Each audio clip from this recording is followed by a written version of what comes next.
माते हमारा ये प्रश्न है कि परिवार में, समाज में किस प्रकार रहा जाए कि जैसे हमारे कुटुंब में एक प्रेम, लोगों के बीच में पारस्परिक प्रेम रहे, एकता रहे, अखंडता रहे और सभी लोग एक दूसरे से प्रेम के सूत्र में बंधे रहें और बिखरें ना। मनुष्य एक सामाजिक प्राणी है। अनादि काल से समाज, जब व्यक्ति बढ़ते गए, मनुष्य बढ़ते गए, समाज ज़्यादा हुआ तो एक निर्मित समाज, एक स्वस्थ समाज बनाने के लिए विशेष व्यक्ति तैयार हुए। विद्वान कहिए, ज्ञानी कहिए, गुरु कहिए, कुछ भी कहिए, उस सब लोगों ने मिलकर तय किया भाई इतने लोग हैं, समाज को एकता के सूत्र में बांधेंगे, ये प्रेम के सूत्र में बांधेंगे। और ये कार्य इनको ये सौंपे जाते हैं, सबको अलग अलग कार्य सौंपे जाते थे। अब दिनों तक काफ़ी देखे तो समाज में बहुत सारे लोगों को मिलकर समाज, परिवार तो दो लोगों से बनता है। पति पत्नी से जो पैदा होते हैं, उनसे जो पैदा होते जाते हैं वो एक परिवार बन जाता है। तो परिवार में लड़के हुए, बच्चे हुए, नाती हुए, पति हुए, माता पिता, ये सब हुए, ये परिवार कहता है। परिवार एक माने गए खून के संबंध से जितने भी होते वो परिवार होता है। परिवार अपने खून के संबंध वाला, उसे परिवार कहते हैं। परिवार सीमित दायरे में होता है, कुछ लोगों का होता है, पर समाज तो पूरा का पूरा समाज अपना समाज वो भी होता है। समाज को भी एकता में सूत्र के बांधने के लिए समाज के कुछ प्राणी तैयार किए जाते हैं। माने विद्युत समाज के लोग का विद्युता कहिए, उनको सदगुरु कहिए, दिव्य पुरुष कहिए, साधु संत महात्मा कहिए, कुछ ऐसे लोग जो समाज को ज्ञान से, बुद्धि से, विवेक से एकता के सूत्र में, धर्म के सूत्र में बांधते थे और आज भी बांधते चले आ रहे हैं। लेकिन रही परिवार के संबंध में, परिवार में जो सबसे बड़े शान बुए होते थे, छोटे तो सारा उनका सम्मान करते थे।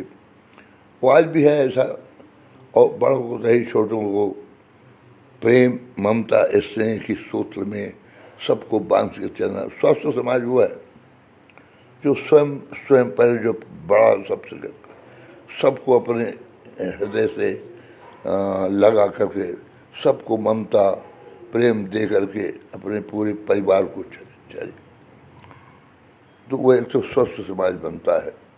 छल कपट द्वेष घमंड ना हो, एक जगह सारे लोग बैठ के एक जगह भोजन करते हो, एक चूल्हा जलता हो, एक जगह भोजन बनता हो, सब एक ही जगह भोजन करते हो और प्रेम का विस्तार हो, तो आनंदमय स्वस्थ समाज। पर ज़्यादातर पाश्चात्य सभ्यता के कारण समाज का बिखराव हुआ, समाज का बिखराव, परिवार का बिखराव हुआ। परिवार में एकता की कमियां आई हैं, निजी स्वार्थ से क्या बस लोग अलग बिलग हुए हैं। परिवार में हम लोग अलग हुए, लेकिन चाहिए यह स्वस्थ परिवार के लिए सहन शक्ति, प्रेम, नम्रता, सुशीलता, सहनशीलता परिवार के प्रत्येक लोगों को रखना चाहिए। जिस परिवार में सहनशीलता है, नम्र है, सुशील है और वाणी का संयम है और प्रेम का विस्तार है, जिस परिवार में, उसमें एकता बनी रहती है। और उसको बनाने के लिए जो सबसे बड़ा श्रेष्ठ व्यक्ति है परिवार का, जो माने संचालन करता कहिए, सब उसका धर्म बन जाता है कि सबको एक समान मानते हुए, सबको एक समान प्रेम देते हुए, क्योंकि एक को हम बहुत से, हम पहले तो पति पत्नी हैं, पर उसके बहुत बच्चे हो गए सब, उसके भी भाई हैं, चाचा काका मामा, और पिता के भी कई भाई हैं, पर वो सब परिवार माने खून के रिश्ते थे। जो खून का रिश्ता है उसे परिवार कहते हैं। और जो पूरा शहर में, नगर में, देश में, विश्व में, सब एक ही समाज है, पूरा समाज है।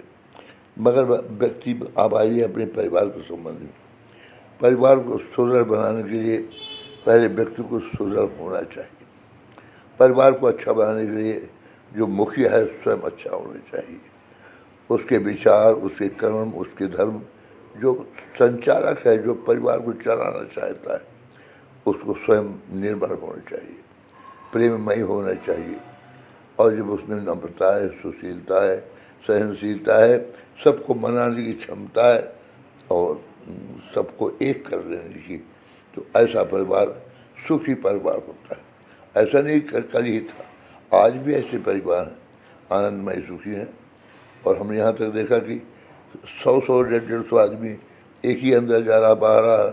मैंने पूछा कि भाई इतने आदमी अंदर कहाँ जा, बोले एक परिवार है, बड़े बड़े हाथ चढ़ते हैं, सुबह से शाम तक सब एक ही जगह खा रहे हैं, 70 80 आदमी। आज भी ऐसे लोग हैं, परिवार में एकता है। तो इसलिए एकता बनाने के लिए सबसे बड़ी प्रेम की आवश्यकता है। जिस परिवार में जो सबसे प्रेम करता है, सबसे प्रेम रखता है और अपने बड़ेपन होने में बड़कपन रखता है, सबकी सहायता हो, सबकी सुनता हो और सबको अपने हृदय से लगा के रखता है, तो प्रेम का इतना अधिकार होता है। प्रेम का स्वयं में प्रेम में पावर होता है ऐसा कि वो मनुष्य का जीव जंतु को लोग शहर में बस कर देते हैं प्रेम के कारण। तो परिवार में लोग ऐसा प्रेम रखें, प्रेम करें, तो आनंदमय स्वस्थ परिवार का निर्माण हो। अगर अपना निजी स्वार्थ त्याग दे, सब लोग जो लोग हैं परिवार में निजी स्वार्थ न देखें, तो एकता की जंजीर में सारे परिवार बंध जाएगा, प्रेम के जंजीर में बंध जाएगा और वो सुखी परिवार हो जाएगा। सब मिलके अगर एक रोटी से एक एक टुकड़े खाएंगे, सब मिलके करेंगे, तो सब मिलके तो संपूर्ण हो जाएगा। इसलिए परिवार चलाने वाले की जिम्मेदारी है, क्योंकि परिवार का जरूर कोई न कोई मुखिया संचालक होता है या होता रहेगा, कोई न कोई बड़ा श्रेष्ठ होता है। अब उसको चाहिए कि अपने धर्म का पालन, जो बने हो तो बड़कपन चाहिए। तो छोटे बड़े भी मैंने कुछ अभद्रता भी करें, असत्य भी करें, उद्दंडता भी करें, तो क्षमा बड़न को चाहिए। और छोटे को उत्पाद, अगर छोटे उत्पाद भी करते हैं तो बड़े लोगों को क्षमा करते हुए अपने हृदय से लगा लो, उनके वाणी का उसका सहन कर लो। बड़ा का सब बच्चे के समान हो जाते हैं। तो जहाँ प्रेम है, ममता है, स्नेह है और स्वार्थ, निजी स्वार्थ नहीं है, सबका स्वार्थ अपना स्वार्थ है, वहाँ परिवार आनंदमय आज भी हैं। पर उसमें कमी आने कारण यह कि हम पाश्चात्य सभ्यता में आचरण में ले आए, पाश्चात्य सभ्यता को अनुकरण करने लगे, इससे परिवार के कुछ विघटन हुए हैं। पर आज भी हमारा भारतवर्ष धर्म में पूरे विश्व में अग्रगण्य है, सर्वश्रेष्ठ है, सबसे ज़्यादा धर्म भारत में ही है और अच्छा परिवार भारत में है। भारत के अलावा छोड़ के परिवार नाम की कोई चीज़ जल्दी नज़र नहीं आती कहीं और, कहीं विदेशों में। अगर परिवार नाम से है तो हमारे भारत में अच्छा परिवार आज भी है।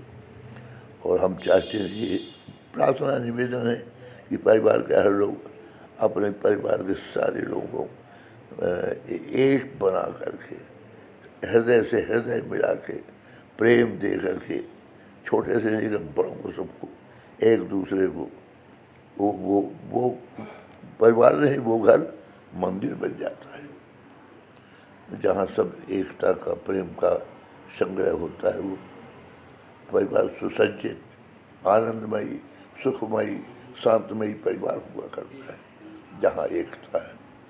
और जहाँ बिखराव है, अशांति है, दुख है, दरिद्रता है, जहाँ बिखराव है परिवार का। इसलिए ये संदेशा भी हमारा मानना चाहिए, हम निवेदन मानना चाहिए, प्रार्थना मानना चाहिए कि परिवार के हर व्यक्ति को चाहिए सब एक दूसरे की बरसात करो, सब एक दूसरे को प्रेम दो और अपना पूरे परिवार में प्रेम से रहिए और आनंदमय सुखमय जीवन व्यतीत करिए। तब तो मनुष्य बनने का भी लाभ, परिवार में रहने का लाभ है। और सुखी परिवार वही है, तुम सुख दो तो सुखी रहो। अगर आप दुख देंगे परिवार किसी लोगों को, चाहे वो समाज का हो चाहे परिवार का, दुख देंगे तो आप भी दुख पाएंगे। तो सुख दे सुख होत है, दुख दे दुख हो। तो आप सबको दुख देने की प्रवृत्ति प्रिय बनाइए, तब तो आप परिवार के बड़े श्रेष्ठ प्रमुख कहे जाते हैं। अपना स्वार्थ त्याग कर परिवार के स्वार्थ का विशेष ध्यान दीजिए। ऐसा चलने से मेरी समझ में, मुझे पता नहीं, मैं जानता कुछ नहीं हूँ, अपने भावों की अभिव्यक्ति मैंने कर दी। इन्हीं पर दिन प्रार्थना है कि हर अपना समाज भी एकता आनंदमयी बनाए समाज को, और समाज भी एकता के सूत्रों में बंधे, और परिवार तो खासकर चले ही अच्छा।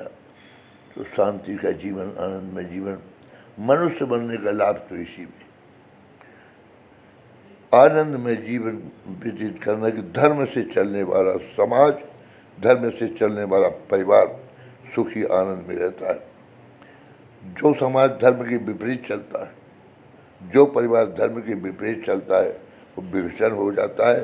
समाज का भी विघटन होता है और परिवार का भी विघटन।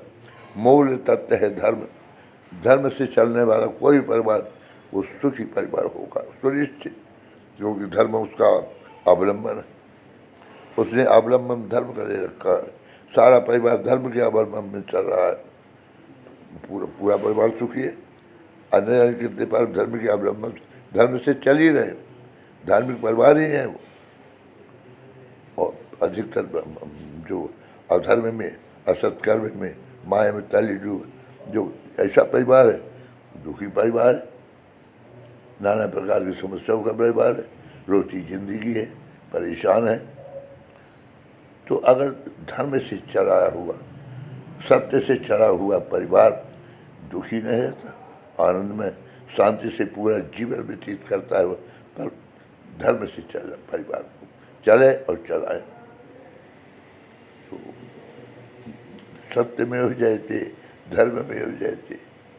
जहाँ अधर्म है वहीं विनष्ट है, वहीं विघटन। तो धर्म से रहित परिवार चल नहीं सकता, धर्म सहित ही जीवन व्यतीत हो सकता है। धर्म को छोड़कर कभी भी जीवन में शांति आनंद की सोच नहीं सकता कभी। अगर धर्म को त्याग कर कोई चाहता हो, ऐसा लगता है कि एक चींटी भी समुद्र लगना चाहती है। सुख आनंद चाहता है, धर्म को त्याग कभी नहीं हो सकता। सुखी परिवार वही है जो परिवार धर्म से चलाया जा रहा है और चल रहा है। इसलिए मेरी प्रार्थना की हर परिवार को चाहिए कि सत्य, दया, धर्म से परिवार चलाया जाए, एकता और प्रेम से चला जाए, सुनिश्चित परिवार आनंद में चले।